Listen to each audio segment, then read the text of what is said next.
Welcome to Tuesdays with Tara. I wanted to give you a couple tips today on things that you can do if you have knee issues, rheumatoid arthritis, knee replacement, a bruise, a recent surgery where you're allowed to get back into exercise.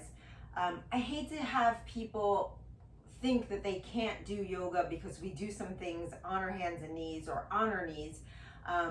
Yoga is so great for you for healing, for recovery, for just keeping your body healthy and mobile, flexible, and strong. So it's great to be able to have a yoga practice, even if you're dealing with some issues, as long as you're cleared for movement and exercise. I would find a great gentle yoga class and find an instructor who knows what they're doing and can help you along your journey here. So what I have is, we do some things on our hands and knees, and you absolutely don't have to go on your hands and knees. There are ways to modify. So one thing that you can do, if you're not ready to get back down on your hands and knees, is to do whatever you're doing. Like usually we'll do tabletop position and we'll do some movement for the spine. So what you could do, instead of going on your hands and knees, is to stand up, bend your knees, slide your sit bones back so your knees are more over your ankles than your toes, and bring your hands to your thighs. You don't want to lock your arms. You want to stay strong through your arms so you have a little softness there. You could do the movement that we do, cat-cow, in this position where you're inhaling, you lift your sit bones, lower your belly, and look forward with your head. And then you're exhaling, you tuck your tailbone round your back and look back at your thighs.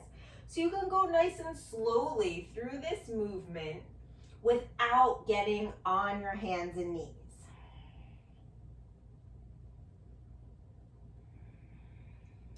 But if you do feel like, okay, you're working through and you can get down there and get back up without having any pain in your knees, but you just can't put weight on your knees yet. So again, those things like a bruise or a recent surgery, rheumatoid arthritis, knee replacement, those kind of things. I set up here 4 blocks. So these blocks are cork and they're a little bit hard. So I have a blanket, and what I'm going to do is put the blanket over the blocks, and I'm going to put my shins on the blocks here, and then my hands on these blocks in front, so that I'm pretty much the same level. When I put my shins on the blocks, my knee will be off the block. There will be no weight bearing in my knee. So I come in close, and I'm going to bring my shins to the blocks and then my hands to the blocks in front. And I have a good position. My knees are off the block, so it's my shins. And then with my toes tucked under there, I have some stability because my toes are still on the mat. So here, my spine is long, wrists are under the shoulders or even slightly in front of the shoulders, but you have the same height. So if your hands were lower, like on the mat, there would be too much weight in your hands. So having your hands the same height or even just a little bit higher will be helpful. And here again, no weight on your knees. You can do that same position. The inhale, tailbone lifts, belly lowers, head looks forward. And that exhale, you tuck your tailbone, round your back, and look back at your thighs. No weight on your knees. Then coming back, you could do, if you were doing like a lunge series, you can have one leg forward.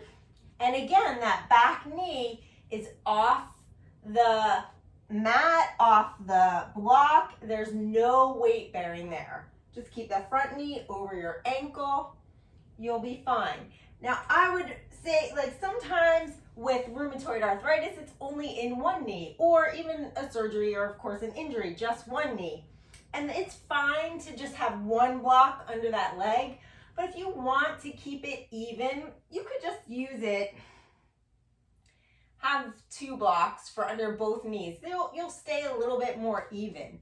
The other things I have here that you could use, I'm going to just take this away. So again, there's those cork blocks.